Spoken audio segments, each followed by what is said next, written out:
What's up, everyone? Thanks for checking in again this week across YouTube Live, Apple Podcasts, Google Play, Libsyn, and the literally dozens of other ways that you can keep up with us.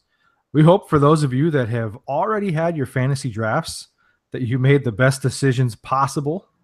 But for those of you in the large portion of folks who have yet to draft, we have an extremely urgent and important episode for you this week. Before we really get into the full gist of the conversation here, be talking about some average draft position stuff. I've got to check in with the rest of the Goon Squad here, see how things are going. And I'm going to toss this question out there. I just thought of this in the last 30 seconds. We are 3 weeks away from football. At this moment, 3 weeks from now, there'll be football. Well, it'll be the Cowboys, so I don't know if it really counts, but there will be football. And I've got to know this. What's the first thing on the menu that you're going to be eating the first week of football? Ooh, that's a tough. I wish you had actually written that into the agenda. I got to carefully consider. This is easy. Cheesesteaks every time. Cheesesteaks. Buffalo wings at 1 o'clock game, and then dinner cheesesteaks. I don't know. Whatever my wife wants to have to eat that day, at the risk of being important. That guy that boring. Important to note, I'm the only one in the group without a wife, so I'm the only one that gets to pick my food every day. Yeah, 3 weeks in advance. Yeah, I most likely will order. There's this little joint here, pizza shop. They have this steak and ranch pizza, and don't tell my wife, but I'd cut her for it. Wow. Yeah, that's how serious it is. It's unbelievable. So, after this podcast, I will not be the only one without a wife. Just to note that down. It sounds that way at this point. Don't say because I'm going to kill her just because she's no. She's just going to leave me. Yeah, absolutely. Yeah, I got to go with Rocco that I'm definitely chicken wings week 1, straight away. Basically I got to try and time it out so that they're going to be ready for me to pick up. I don't do a lot of delivery, but they got to be ready for me to pick up about 12 minutes before kickoff of that 1 o'clock game, because I've got it timed out to a science how long it's going to take me to get them, pay, get home, and be in front of the TV with the hottest food possible. So, it's definitely going to be cheesesteaks, and I'm sure of it that there's going to be some kind of baked goods in there, cookies, brownies, something for later on in the day. But you guys are joking about it a little bit, but I am planning this out. I almost have I'm going to start a weekly now. menu. I'm going to start now. Yeah, you got to plan these things out. It's important. I agree. I feel like I should have some kind of adult beverage on hand for 2 minutes into the Jets game when it starts to go south. I just figured I'd throw that out there because 2 minutes into this season, the Jets game and the season will be officially over. So I'll be ready to just move on officially. I'm gonna go ahead and prime you some Kleenex. Okay, that's fine. They'll be there in time. So, all right, listen, let's jump into things this week. Like I said, we're going to be talking about a lot of average draft position kind of stuff. We're going to be taking questions from those of you who are watching out there live on YouTube. If you've got questions about your draft coming up, about some kind of a roster that you've already built that you want insight on, go ahead and send them to us. We'll try and get to those questions toward the back half of this after we give you some important information here. But the first thing I want to talk about is this theory of being better off safe than sorry. We're going to start the conversation and explore the age-old question. Should I stick to the perceived safer picks? I'm going to use the air quotes, but I'm going to do it properly. Safer picks early in the early rounds, or should I take some chances? I've noticed in drafts so far, I've only done one actually live, but a ton of mock drafts, that people are getting away from those safer picks, those Odell Beckham Juniors, the guys that are going to have that consistent production, and they're taking a lot of upside chances. And particularly, we're talking about maybe Zeke is a good example this year, or Leonard Fournette. So what is your perception on safe versus sorry, or safe versus taking a chance there? One, I feel like you're your individual draft position kind of dictates whether or not you can afford to play the safe route or not. I mean, if you have the number 1 or number 2 pick, it should be Johnson or Bell. You shouldn't be getting cute there and trying to make risky or choices. But like at the same time, if you're at the back end of a 10-team draft, maybe that's the opportunity for you to take chances, being that you're going to be the first one to pick next. You know what I mean? Or depending on where Zeke is going in your league, if you get to the 3rd round and you got 2 back-to-back picks, that's an absolute prime position to take a chance, because you're getting such great value on the return. But generally speaking, I would like to play it safer. I have a history of taking some risks, and it burns me. You know what I mean? So now, the past couple of years, I've tried to do the safer pick, just to kind of make sure you kind of can get over that hump in the middle of the season and get to the playoffs, rather than have to rely on your, risky picks. Yeah, I generally always pick safe. It's just my style. Like every time I get a Yahoo draft report card, it says you have more than half of your team as safe picks. so it's what I do. I mean, the 3 drafts I've already drafted, I draft in the first round Shady, Freeman. Like, I just don't really take big risks. So somebody actually asked me one time, like, my calculation for a risk, and you don't want inside of here. I'll tell you right now. I've been in here for a while. You don't want in there. But yeah, I have a careful calculation, and I like to keep it safe. Yeah, I'm the opposite. I don't care. I draft the player I think is going to have the best year. Sometimes it burns you, and sometimes I run away with scoring titles. I mean, I'm not saying my way is right or wrong. It's everybody owns differently, you know what I mean? But Rock kind of touched on it last week, that I trust myself to do really well late in drafts. So I'm more than willing to take major ceiling risks early, because I feel like from round 10 on, I'm definitely going to hedge my bets and crush it with guys that tend to perform far above where I drafted them. Honestly, obviously it's not all the time, but more often than not, my 12th round pick's pretty solid, and et cetera. So I'll take chances. I don't have any problem with chances. I think that's the kind of the drive home point here, because I was talking to somebody earlier in the week on this, and they were kind of scared that if you take a chance that you tend to spiral out of control for the rest of your draft. But I don't think that has to be true. You don't have to try and make up for taking a chance with every single pick. You just need to make smart, maybe best player available, higher floor picks later on in the draft. And you've got to be confident and have that game plan in place. So, if you do take a chance and you go, maybe you're at the back end of the first round and you decide, hey, everybody passed on Zeke, I'll take him, and then I'll add Fournette on top of it. I mean, those are 2 question marks right now. So you don't have to panic for the next couple rounds and do things out of character or jump to crazy conclusions or anything, but you just have to be able to make solid picks later on in the draft to make sure that, hey, if for some reason you strike out on that one, you're going to be okay in the long run. All right, let's talk about a couple of players who are on the rise this week.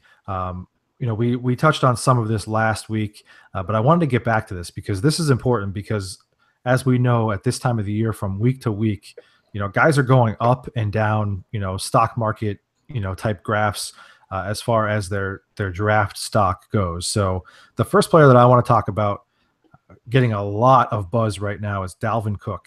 He's got a 39 average draft position. He's currently going as the running back number 16. And we touched on the buzz growing on him last week. We kind of hinted that you were going to have to get in earlier than you initially thought. How far up the board can we realistically see Dalvin Cook move? Because he's up already 7 spots from, where people were considering him last week. This is probably it.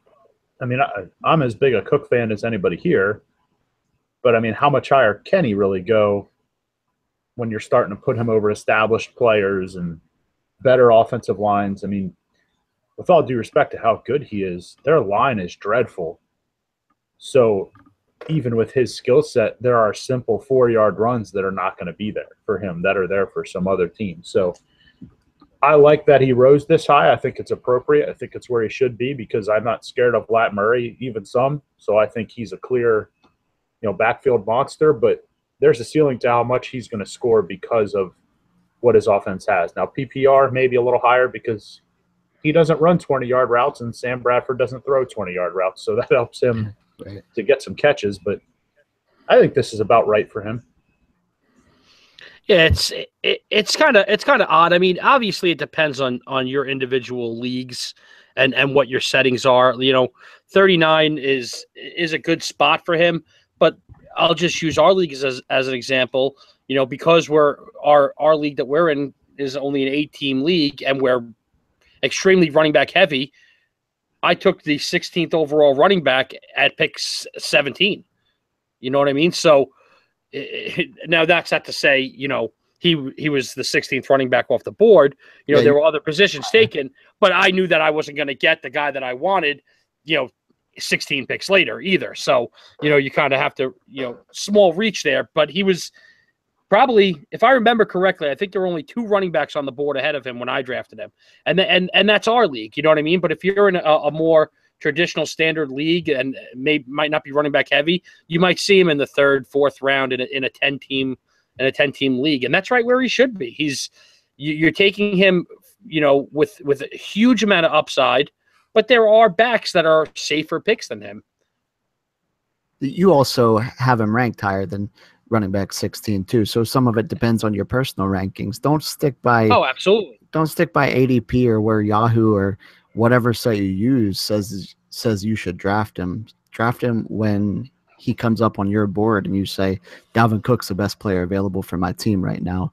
So, but I think he could actually move up a couple more spots. So we still have 2 more weeks worth of drafts. So I actually expect him to move up, not just because I have him ranked there, but I have him 13, and I think he'll move up to 13 or 14. Yeah, I actually agree with you on that deal because – listen, if there's one thing that always happens this time of the year is these guys have really good games during the preseason and people get a taste of, what they could do on the field. And if he comes out in preseason game 3, which is perceived as like the dress rehearsal, and he looks really impressive in that game, I could easily see him leapfrogging some guys who are slowly kind of creeping back, like Lamar Miller, Todd Gurley even. Like he could jump ahead of some of those guys just on hype, Especially if he has a better game than they do. Absolutely. So, and, a crazy stat, I shared this before the show, between Asiata and Jerick McKinnon last year, they caught 75 balls out of the backfield.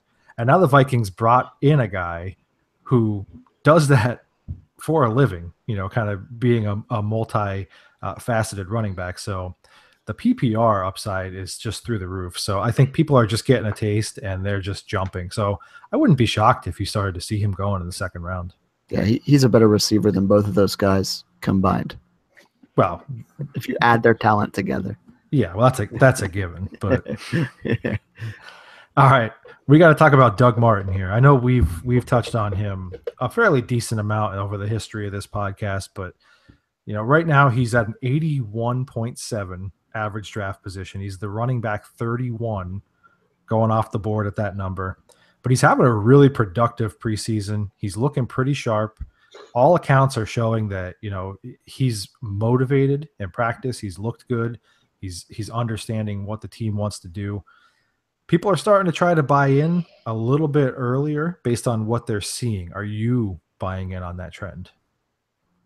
Yeah, I am. Clearly, I mean, I'm 2 for 2 drafting Doug Martin on my actual leagues. I think it's ridiculous that he's RB31. And this is funny because it kind of shows the fluidity of fantasy football in general. Like this time last year, I was like, don't touch Doug Martin. Don't touch him at all. I don't want him, even some.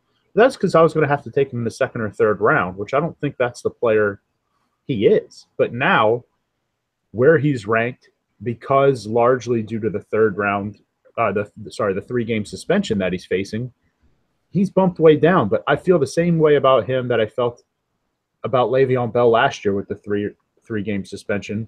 No, I'm not saying that Doug Martin's Le'Veon Bell or will give. That's what I heard. That's Write what that down. I heard it. I heard it. He's not going to give remotely that production. but I do think he's a fantasy starting running back in virtually any league size. So if I didn't draft well enough to go 1 and 2 in those 3 games and then pick up, an RB2 for essentially free, I think I drafted him in the 12th and 13th rounds this weekend. And now I have a starting running back on week 4. And if I'm not good enough to go 1 and 2 at worst, probably 2 and 1 in those 3 weeks, I'm not winning the championship no matter who I took in the 12th round. So, when I look at drafts and I look at the 12th round, who drafted the highest upside? Unquestionably, the guy who took Doug Martin every single time. Now, those are smaller leagues. So with this ADP, you're looking more 9th round, but still, who else drafted a fairly safe bet to be an RB2 at the end of the year in the 9th round? Right. Just you if you took Doug. So, see, I'm not a Doug fan in general, and that's because in the past I've always said that like Doug only plays when something is on the line, and I know we've said this this year in the past in previous pods. His NFL career might be on the line at this point. You know what I mean? Yeah. So past him to have a great season once he comes back from this suspension. No, it won't be on my team because I don't want to take I personally don't want to take the Doug Martin risk. Well, because I drafted him, so you didn't get him. So we're that's why talking I won't be your team. We're talking hypotheticals here, Miles. Boom, roasted. Anyway, I mean, in general, if I was drafting it now tonight, I would not want to take the risk on Doug Martin. But no sense. It's not that it makes no sense. Well, maybe no, it makes no sense. Like, all right, so Todd Gurley's a 2nd round pick. We just talked about your boy Dalvin Cook in the 4th. Are you going to be even 1% surprised if those 3 guys end up with the same stat line? Now, not at the end of the season because Doug misses 3 games, but on a per fantasy points per game basis. Somebody taking Gurley in the 2nd, you taking Cook in the 3rd, and me taking Martin in the 12th. Like that, they're going to be same fantasy points per game. So how is that a risk? Even if he sucks, I wasted my 12th round pick. Yeah, I guess the when you look at it, like you're not drafting him. Like he's completely at this point, he's become the opposite of what he was last year. Right. He's become a value pick. He's a value monster. You don't have to spend high capital on him, and the upside is tremendous. So I get that. I think there's far more risk in taking Todd Gurley in the 2nd round. Oh, absolutely. Far more. Just because it's a 2nd round pick. Right. Oh, exactly. That's the only reason. Yeah, I've got to say, just personally too, like you guys know that I've been sounding the alarms for Quiz Rogers, and I got to tell you, like I'm warming up to the thought that Doug is going to excel this year in Tampa. There is always the chance that Quiz gets to start those first 3 games. The offense is just absolutely clicking, and it takes longer for Doug to get that job back. But I do think that he eventually does. So I'm not writing off Quiz Rogers as a viable option. It could be, Martin's suspended for 3, and then it could be another 2 or 3 weeks before he really is in full swing and has really won that job back. So you could get 6 weeks of, a guy that very few people are taking. But I do believe eventually, based on what I'm seeing on a day-to-day basis, again, it's practice. You're just wearing a shirt and T-shirt and shorts, but he looks real tuned up. So I'll touch on 2 things real quick. The first one, that's actually who cares about 6 weeks. That's when bye weeks kick in. So if you're getting him in the 12th round, hopefully you weren't planning on him being one of your starting 2 running backs. So, right. And the second thing, dang it, South, you've been trying to give Doug Martin's job away for like 3 years. Knock it off. Doug Martin, dude. I'll say this, based on the way he's played so far in the preseason and how hungry he looks to try and save his NFL career, I would say even if Quiz comes out and blows it up the first 6 weeks, you're looking at a worst case scenario for Doug Martin. He's a nice timeshare back, and he'll still get his touches. Best case scenario is he comes back and he's their lead guy again, and he takes the job back by the second half of your season and your fantasy playoffs. Yep. All right, let's get jumping right back on the hype train that's going on, the preseason hype train, and talk about Christian McCaffrey. All right, everybody's watching this guy play over the past couple of weeks. They're seeing the reports out of camp. His stock is rising literally by the minute. Like in the amount of time it's taking me to intro this, he's jumped up even more. So right now he's at a 33 average draft position. He's the running back 14. Are you buying in the case of a player who might just be hustling a lot during preseason and making guys look bad who are going half his speed? Or do you think it's the truth? Is this guy for real? I'm going first. There's a good chance that by the end of week 1, Christian McCaffrey will be my favorite player in the NFL that's not a Jet. He already is. Who are we kidding? No, I'm on the high. I'm on the train. I mean, listen, I know it's preseason. I'm not silly or naive enough to think that this is, real life. But I'm seeing the way already that they want to get him involved. Yesterday's afternoon's game, I got the privilege of listening to in the car on the way home on Sirius, and he was only in there for like 3 series.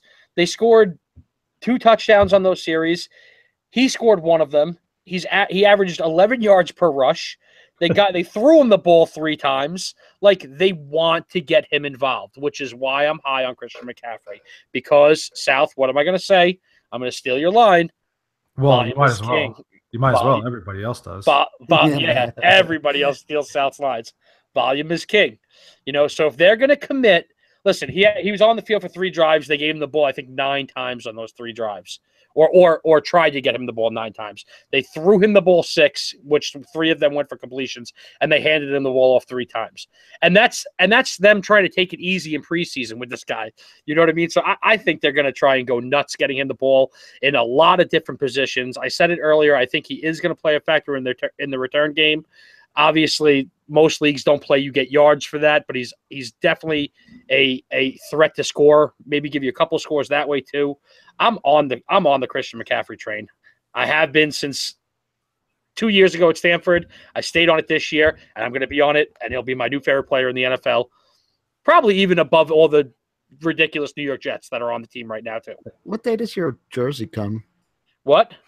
What day does your jersey come? I honestly, I said I was going to wait until the season to wait to see what number he settles on. But, probably right after week 1, I'll have one.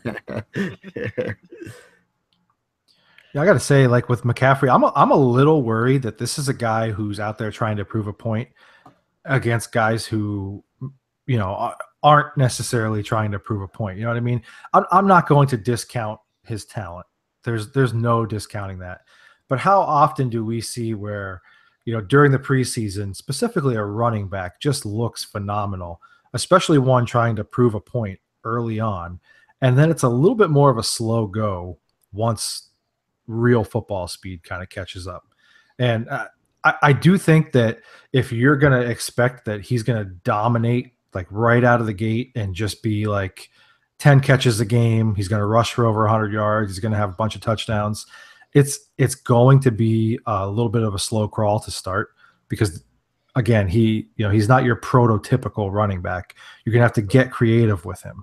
And I think it's going to be a little bit slow. So I would say, like, pump the brakes just a little bit because you don't want to derail on the hype train.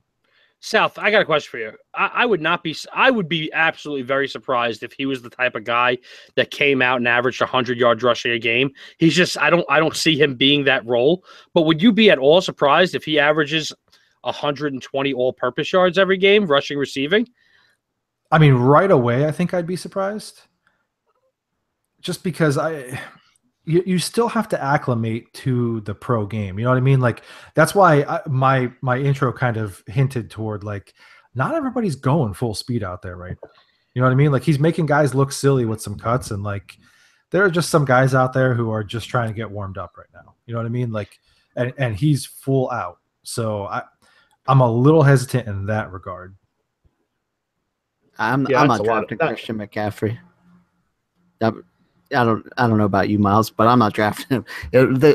He's running back 14. The guys around that range, I mean, I would take ahead of him. And the thing that scares me, it's apparently not a unanimous feeling, but Jonathan Stewart's still a good running back, and they don't really have any reason to go full give it to Christian McCaffrey. I know he's a playmaker. I know he's an excellent athlete, but Jonathan Stewart's still making it happen. I mean, he had 900 yards last season, 900 yards every season of his career. And a lot of those were in a timeshare backfield. So he kind of fits perfect in a timeshare.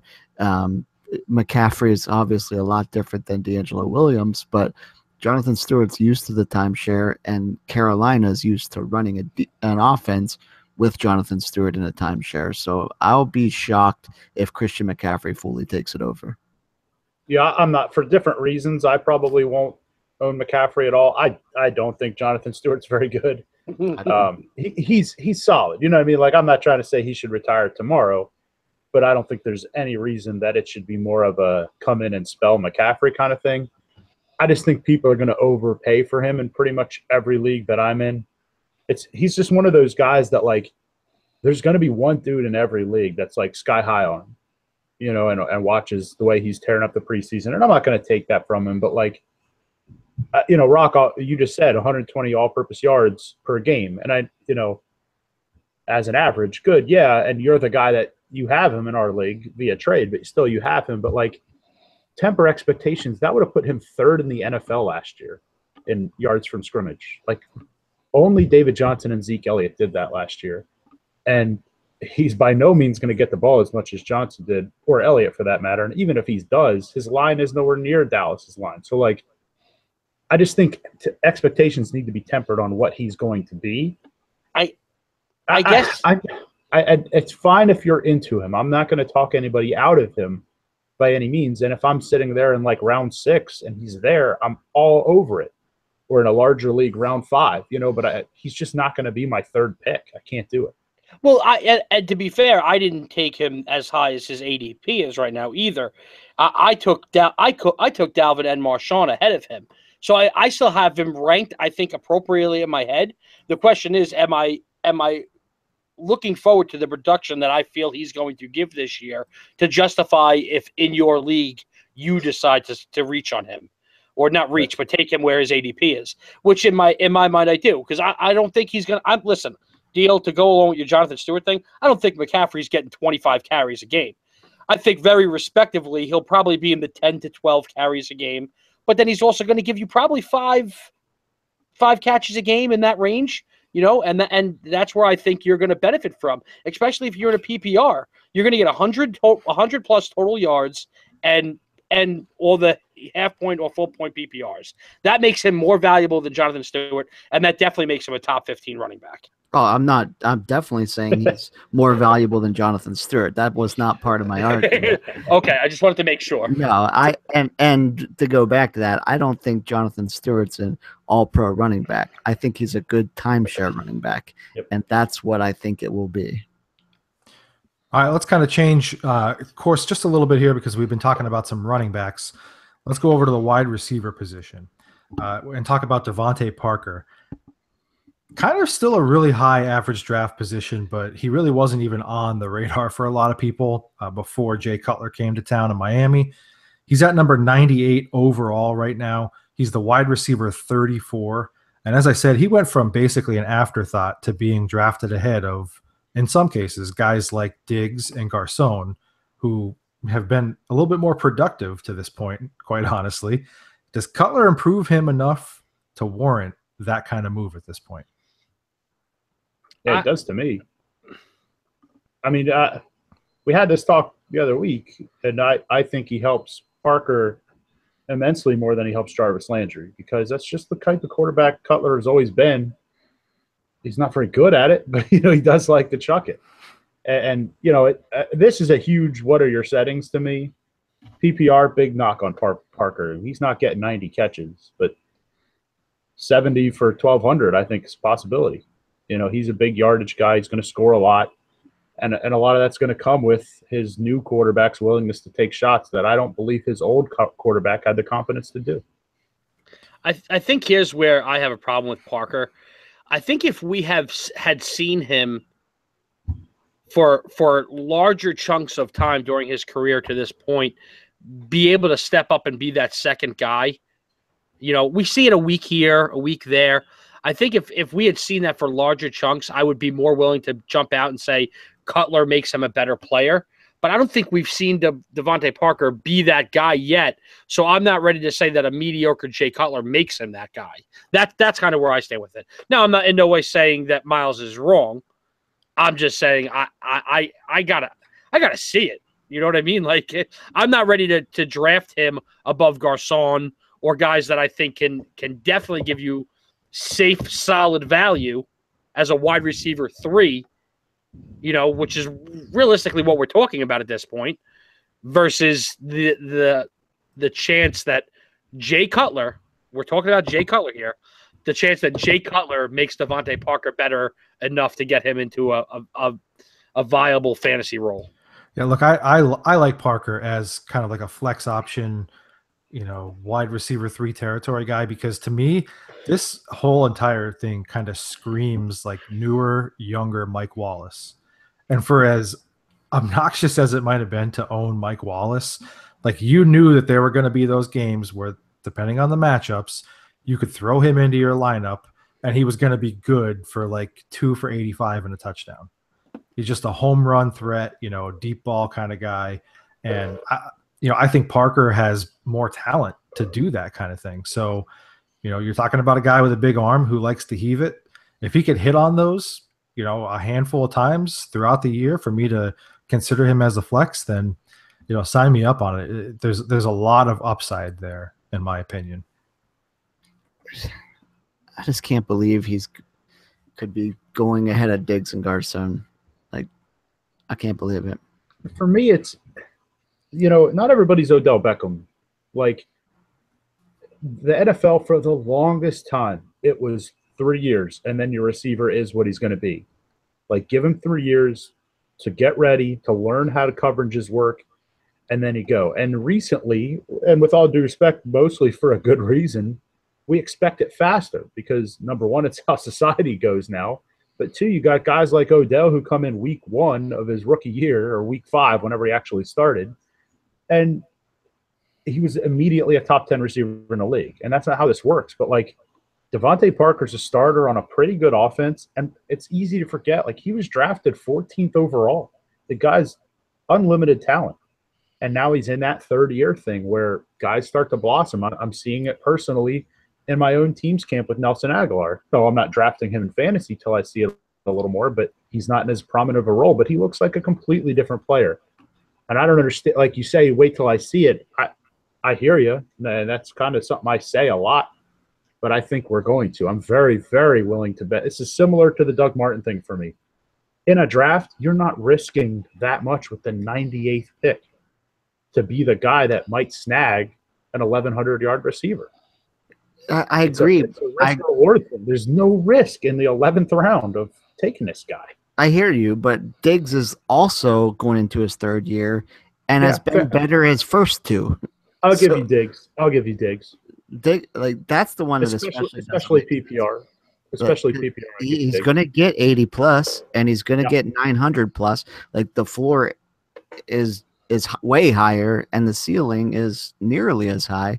And Garcon, he is what he is. I mean, he's playing like a 74-year-old. I'm pretty sure that's how old he is. I didn't look for sure. 74, I think it is. 73. 73. Sorry, I knew I was close, but he's a number 1 receiver. It's a bad it's a bad offense, but he was good when he's healthy, and he's a number 1 receiver. So it just doesn't make sense to me.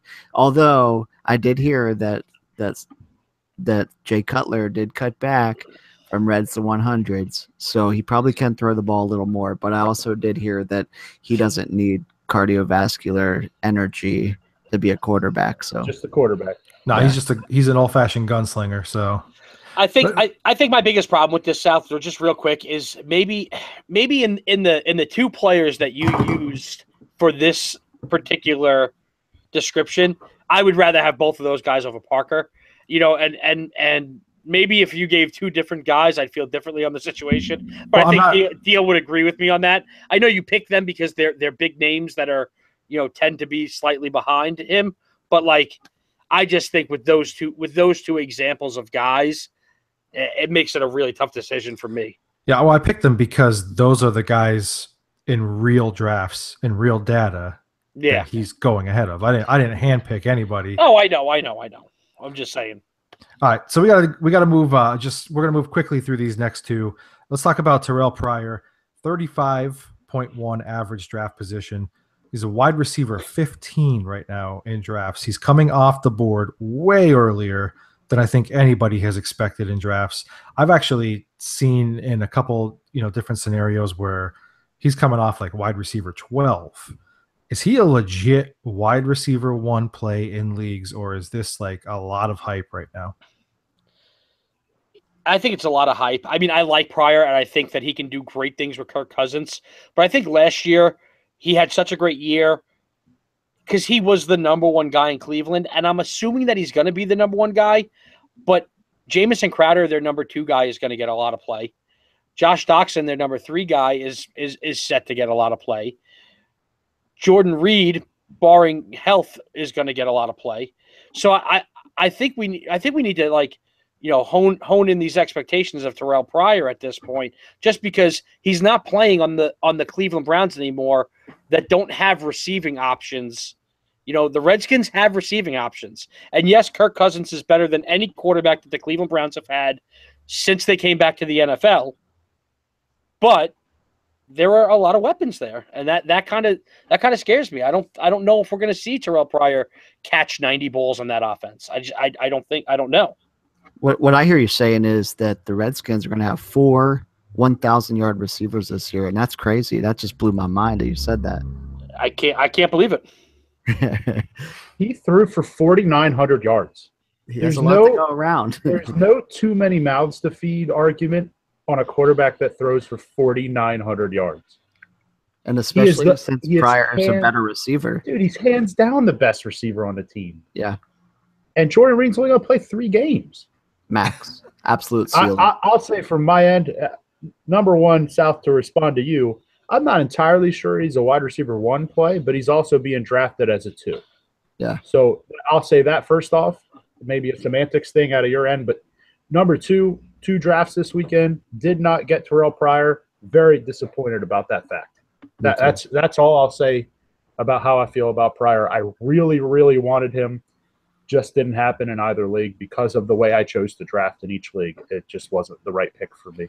My stock for Terrell Pryor, and this is about as big a compliment as I could give, is how much I love running backs, and I would unquestionably take him ahead of Christian McCaffrey without a question.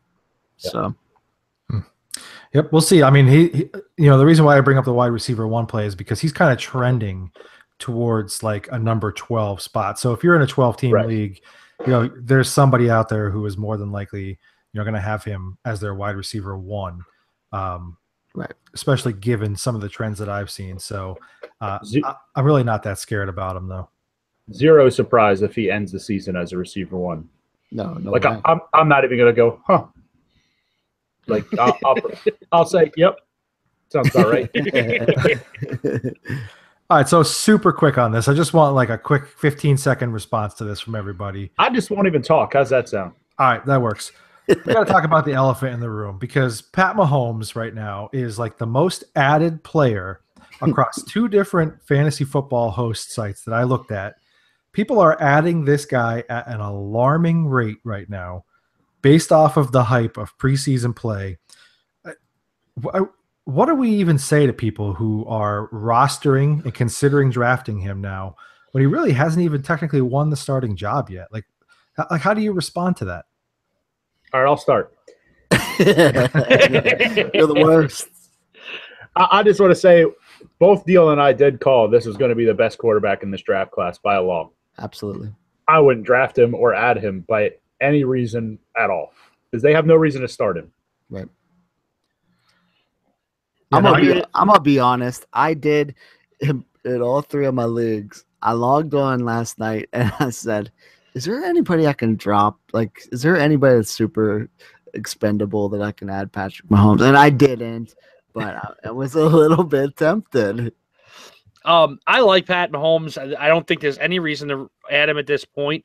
And I think the bigger reason is, I mean, I love Andy Reid. I trust Andy Reid, but their weapons are getting worse and worse and worse every single time that, like every time that you turn on the television, they cut a guy and they're worse now. Like, I don't know, like 2 years ago was you had Jamal Charles and Jeremy Maclin, and you're like, oh well, Alex Smith can do a little bit with that, but then it's Alex Smith doing Alex Smith things. And if Patrick Mahomes was playing on that team, then sure. But do we know who's going to be their true number one receiver? Because I don't think Tyreek Hill is a true number one receiver. Do we know who's going to be their starting running back? So I think the weapons around Patrick Mahomes more so dictate whether or not Patrick Mahomes is worth the ad. All right, well, Rocco took my 15 seconds, so don't add Patrick Mahomes. Okay? Plus, the rest of these goons gave him an awful nickname, and I hate it, so I'm salty. So The Patrol. The Patrol. All right, listen, we got to take a couple seconds here, take a pause for the cause here, and talk about making choices. All right, everybody makes choices every single day, whether it's having that age-old discussion on the way home with your wife in the car, or, what do you want to eat for dinner tonight? I don't know. What do you want to eat for dinner? There's choices that we make every single day. Well, our friends over at Gorb tell us that in life, there's really only two choices. You can get hungry or you can be hungry. All right. And I know you guys could see on the YouTube video here, Rocco's getting himself in position here. He's showing you some of the Gorb wear that he's sporting this week. I got to tell you guys, I don't have mine on tonight, but you guys look comfortable. Are you feeling comfortable? Dude, this shirt is so dang comfortable. It's thin material. It's nice. It's not heavy. I love it. It's like thin, comfortable, but not thin like it feels cheap. Like it feels like I'm wearing a quality shirt here. Yeah, and listen, there's one thing that you guys need to know about the goons. Like, we don't shill for things that we don't believe in. No, absolutely. We just don't do way. that. So, we rock the Gorb gear. And I'll tell you, like, if you're watching right now on the YouTube video, like, if the Gorb gear could make us four goons look like semi-appealing, wow, imagine what it could do for you. Wow. Like, if they could make these four grizzly dudes look pretty good, there's definitely something out there for you. So, we talk about choices.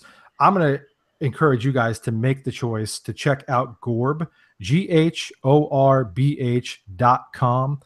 Check out all the great gear that they have over on the website there. They've got something for the guys, the gals, everybody that you could think of, all kinds of different designs, colors. We all like different kinds of stuff, and we very easily found something that suits our needs. So check them out, GHORBH.com.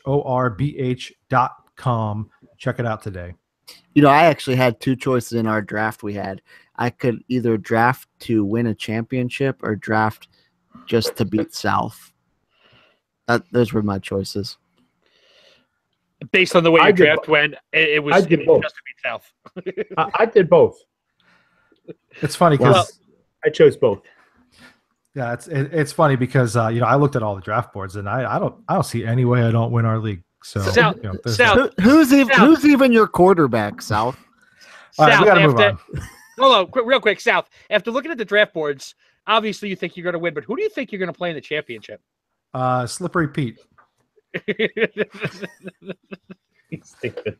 All right, listen, we got to move on. We got to talk about some players in decline here. These are guys that are falling off of the face of the earth for a variety of different reasons in your draft world. So the first thing we're going to talk about, there's no secret that this guy's been falling. Allen Robinson, he's at a ADP right now of 34. He's kind of slid down to wide receiver 16. You saw him a lot in the 11 and 12 range, especially over the last couple weeks.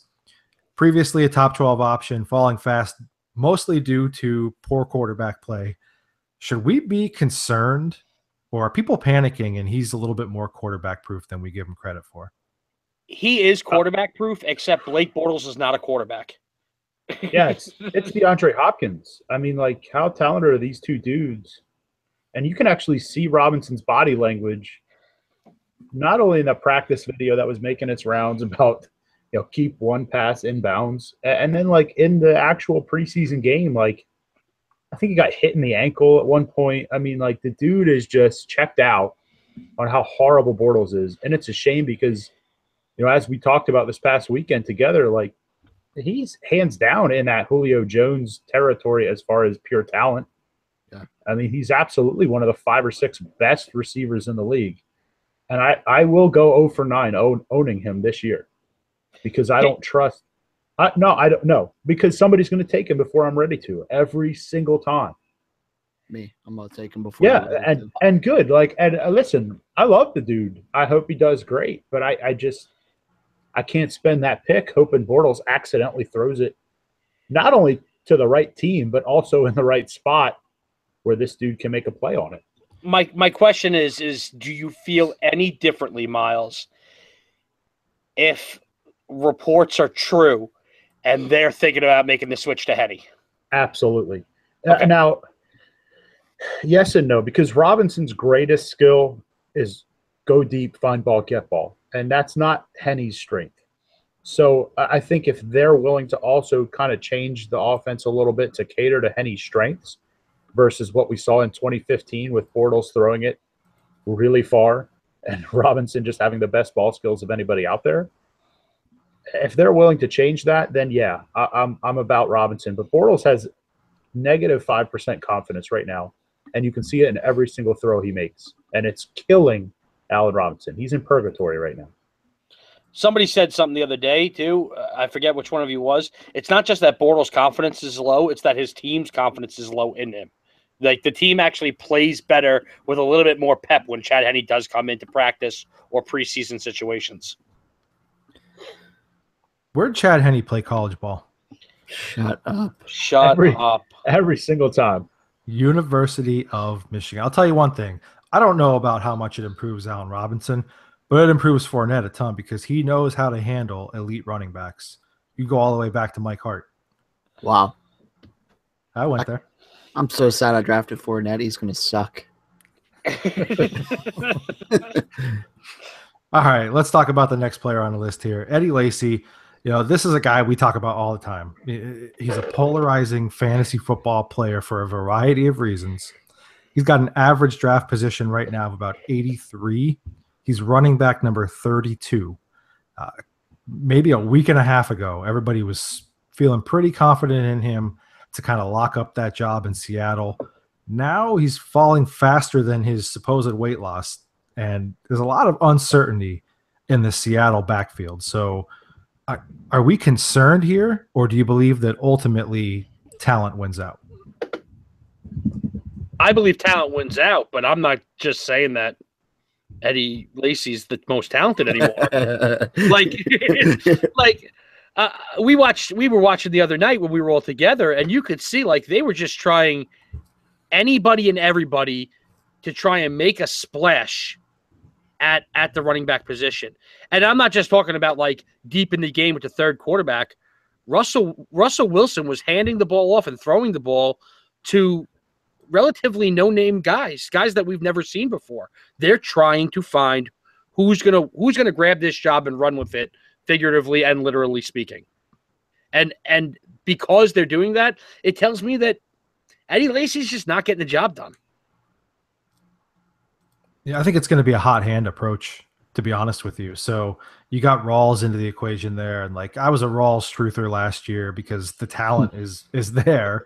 It just didn't pan out. Like the guy couldn't stay healthy. He still can't. You know, he's not playing right now because of some health stuff. So I think they're going to kind of just go with the hot hand there. And if it's just working and clicking offensively to like put CJ Prosise in and be more of like a passing oriented offense, then maybe they just do that. So it scares me. I say, you know, he could slide and slide and slide, and I'm probably not going to touch him at this point. All right. Let's talk about a guy who I know gets a lot of attention, especially in this group, because we like him a lot. There's a lot going on with the rest of his offense, specifically the quarterback right now. That's T.Y. Hilton. He's got an average draft position of 21. He's currently the wide receiver number 9 going off the board. The league's receiving yardage leader last year is falling off. There's a lot of uncertainty with Andrew Luck, and it's slowly inching further and further back as we get some more information, or maybe even a lack of information at this point on Luck. Are you still willing to chance it with him and jump in and draft him at that position? Yep. I mean, here's my thing. the only thing that could slow T.Y. Hilton down is Luck not playing. So if you're going to tell me that I'm even going to miss 4 weeks from Luck, which as of right now, it doesn't seem like that's going to be the case. I know that there's so many varying reports out there, but even if we go to the high side of Luck misses the first 4 weeks, once he's back, T.Y. Hilton is still your guy. And for all the talk about, taking guys like Zeke and taking the chance, well, from week 5 on, you're going to get a top 7 wide receiver. That's what you're going to get because that's what he is when Luck is healthy. The only thing holding him back at this point is Luck's health. So yeah, I'd still draft him. I won't. I'm gonna value him appropriately, and then if he falls to me, then I take him. I'm not shying away from him. I'm not gonna reach for him, but I have no problem taking T.Y. Hilton. I actually don't think that he's that intensely tied into Andrew Luck, to be honest with you. I know that sounds crazy, but this is one of those guys that's out there that, like, if you can get the ball into his hands, and you could do it in a variety of different ways, like, he's a home run threat from almost anywhere on the field. Now, granted, he's probably a little bit easier to bring down than some of those other guys like a Demaryius Thomas, who, you can throw those smoke screens and whatever, but he's so fast and so explosive that you can get creative and throw him slant routes and throw him screens and get him involved, even handing him the football to give him those home run opportunities. So I'm not really shying away from T.Y. Hilton at all. I think I kind of moved him down just because of the perception that you could get him a little later now, but I'm also not going to take a chance that he's going to slide, be available if we let him slide too much further. Yeah, I agree. I mean, I took him in 2 out of 3 leagues. I would have taken him in 3 out of 3. But yeah, I think regardless of who plays quarterback, I think Luck's going to play most of the season, if not all of it. But regardless of who plays, he's going to get the ball forced to him, whether it's Luck or whether it's somebody else. So. All right, let's talk about one last player here. This is a player who is a little bit of a deeper thought, but a couple weeks ago, I think, especially in standard formats, he was getting a lot more play, and that's Terrence West. He's got a draft position right now of 122, running back 49. I mean, that's a significant slide from where he was a couple weeks ago.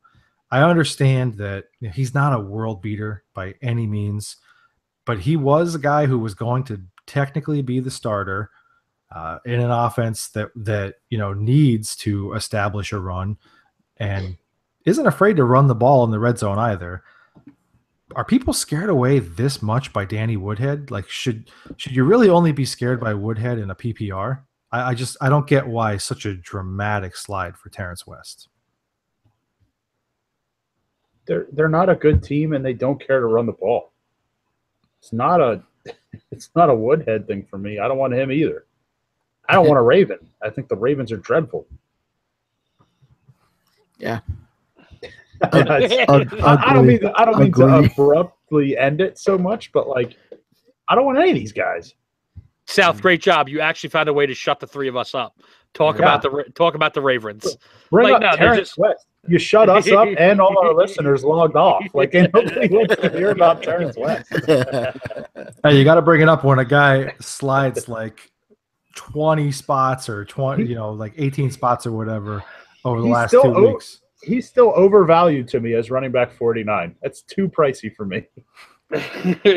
No, the problem with Terrence West is that they're not good.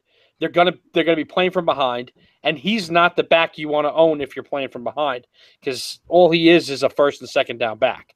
So that's awful. All right, so we're going to take this last chance here to turn it over to you, the listeners, and answer a question that was sent in to us. This one's coming from Todd in Baltimore. Is Amir Abdullah a legit option this year, as a lot of people perceive him to be? Or are you scared away by the fact that everyone in Detroit has seemingly a specific role in the running game? Amir is kind of the early down back. Theo's your passing down, third down back kind of option. And Zenner seems set up to be their goal to go back. So How do we feel about Amir Abdullah? He's kind of polarizing at this point. It seems like you either love him or you hate him. Yeah, this group I know is going to be split on this too. I don't like him. I don't like to take the risk. It's not even like a timeshare situation of a 1-2. It's literally 3 different guys. 1 week, one of them could go for 20, and 1 week, the next week he could go for 0. It's too much. I'm out on Abdullah. I'm out on those three as a whole. I think for me, I'm way in. And for me, I hear you, and it's almost like a Patriots-esque argument of like, we don't know which guy's going to do what. The difference here is this guy's by far more talented than the rest of the guys on his team. And Riddick's going to get his as the passing down back. I'm not trying to say Riddick's nothing. Zenner, I'm not even some worried about. Asiata, he's dreadful. But, like, for me, it's so easy to forget. This guy was a 2nd-round pick 2 years ago. Like, we watched All or Nothing. The Cardinals were devastated they didn't get him, so they landed on David Johnson. Like, he's so ridiculously good, and he, for some reason, has this injury bust label. Never hurt in college. Played all 16 as a rookie. He got hurt last year. Like, this isn't some guy who's constantly pulling hamstrings. I mean, I'm all over Abdullah. I'm not worried about it at all, because if he plays the way he's capable of, this is not a timeshare. Yeah, Riddick's going to get his catches, but it's not. This isn't some 245-pound lumbering idiot. Like, he can catch. right. So I'm not trying to say Riddick is going to find himself on the waiver wire of the NFL, but I mean, Abdullah is so ridiculously talented that should he stay healthy, which I don't think is a big stretch, he's a stud. Yeah, for me, I agree 100%. I've loved Riddick since. I've loved Abdullah since Nebraska. His last year at Nebraska had 1,800 yards and 22 touchdowns. He's a really good running back. And I think that Todd from Baltimore is right. They do all have their parts and their roles to play. And Zenner's job is to watch Amir Abdullah run. And Theo Riddick is to watch Amir Abdullah run and catch a couple balls. Give him a break when he's out of breath. Amir Abdullah's job is to be the starting running back, and he's going to be very good at that. So don't be afraid to draft Amir Abdullah, especially because of Zach Zenner. All right. Well, hey, that's going to do it for this edition of the Football Goons podcast. Good luck to those of you out there who are drafting, this coming week and in the next few weeks. We hope that some of the updated info that we gave you and some of the analysis helps you to make some more informed decisions. Ultimately, it's up to you. All we could do is help give you our best insight and analysis along the way. We want to remind you to subscribe to us here on YouTube and get notifications every time that we go live. We're looking to bump up our YouTube usage and offer some, start, sit, live type offerings during Sunday mornings coming up during the season, specifically for those of you who are playing fantasy. And you want to know when that's happening. So you want to get those notifications. So you should go ahead and subscribe to us here. Don't forget to subscribe in Apple Podcast, Google Play, Listen In, and all the other formats that we are out there on. You can leave us feedback on there as well. If you have any questions about where you could find us, you could head over to footballgoons.com. Everywhere that we are is listed over on the site. Keep up with us on social media too. We try as hard as we can to answer your questions and comments in a timely manner at facebook.com/footballgoons, and on the Twitter, we are at footballgoons. Get us questions on your rosters, your draft decisions that you've got to make, your comments, concerns, start and sit questions once we get into actual games, and all the things that you could think of so that we can chat with you back and forth on those platforms. We will catch you next time